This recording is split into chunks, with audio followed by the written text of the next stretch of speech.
All right, everybody, I'm going to go ahead and get started. So I want to start by saying thank you for joining me this afternoon. I know lunch hours are always hectic, and so the fact that you're here, I really appreciate it. Allows me some time to share my story. I'd like to thank Rami and Christelle for inviting me here. It's great to be at WPI. I've done a lot of these talks at academic institutions, and it's always great to get into a robust kind of Q&A at the end, and I hope we have time for that. So today I'm going to talk about my story, which is Love Thy Neighbor. In the book, I think we sent out an excerpt of it from you. It's a story of allyship between a pastor and myself. After the November 2016 election, rising hate crimes, particularly Islamophobia, was unfortunately spreading like wildfire. And instead of getting angry, we decided to do something about it. In fact, I would say it's more Pastor Mandy inspired me to do something about it. I was angry. But nonetheless, we started this series called Love Thy Neighbor. We gave it in Dawson throughout the Midwest. We did about 30 talks, got a lot of kind of national attention. The Washington Post did a story, National Geographic did a story. Hollywood producer surprisingly approached us to do a movie. So anyway, what I'm going to do today is go over that, and I'm going to give part of the lecture of that talk so you get a sense of what has been discussed and what we're talking about. But first, I kind of want to set the stage for you and what the Love Thy Neighbor has been and its context. So, I live in rural America in Dawson, Minnesota. It's a population of about 1,500 people. Moved there in 2014. And the whole idea of moving there was because I was kind of mid-career in medicine. I'm a family physician. I practice. I went to Georgetown for undergrad and medical school. I went to Duke for my residency. I've been practicing for about 10 years at that time. And I really wanted to do more than just regular kind of turnstile medicine. I wanted to take a deeper dive and address kind of common problems in the healthcare system throughout the country. And in rural America, you have 9% of doctors, but 20% of the population. So it was a huge shortage. So my wife and I decided to take the plunge. We would go move and we would do something about it. And the idea is, if not me, then who? If it's not me to do something, then why should I complain about that? And I'd spent most of my career working in free clinics at some capacity. I started when I was a med student at Georgetown at the community medical clinic, and then Urban Ministries Free Clinic in residency, and several others. So we moved to Dawson. It was a quaint town, 1,500 people. I mean, it's the size of some schools. There's a downtown. It's about half a mile. We have a grocery store. We have a Subway, and we have a Dairy Queen, a pharmacy. The mayor is the town barber, so he cuts your hair. So I always have fun going in to get my hair cut. I always say, "Your Honor, I'm honored by you cutting my hair."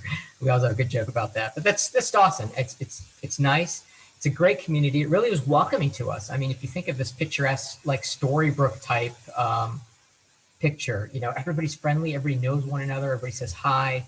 Generally, very heartfelt people. People are kind. You don't just walk to the grocery store. You go for a conversation or cup of coffee or something like that. And then, of course, things changed after the election. And I want to underscore that the people in Dawson are very good people. It's just that they're susceptible to fear, easily susceptible to fear. And fear gets stoked by people who have nefarious intentions and who want to do something for some sort of political agenda. And it's kind of like, as Yoda said, fear leads to anger, anger leads to hate, hate leads to suffering. And, that's kind of the story of what happened in the rural Midwest, I think, in general. After the election, 2016, things changed in the U.S. and in Dawson. Dawson is kind of a microcosm, I think, of what was going on. And hate crimes rose throughout the country, even against Caucasians, by the way, so against minorities, but also about a 20 to 30% rise toward Caucasians. But it rose significantly for Muslims. So anti-Muslim bigotry and violence increased by about 80%. 2 mosques were set on fire within the first week of the election. And what would you expect, right, from a guy who said Islam hates us and that all Muslims have to be on a registry, who made fun of a disabled reporter, Mexicans are rapists, dead vets are losers. I mean, this is the guy, right? I mean, we're not going to candy coat him. This is what he said, and his followers were okay with it. And of course, kind of a fish rots from the head down, and things changed. Things changed for us. And it was funny because we had such a warm welcome to Dawson. People were genuinely friendly, but then things changed. People were talking about how the Virji shouldn't be allowed to put up Christmas decorations because we don't pray to Jesus. And it's like,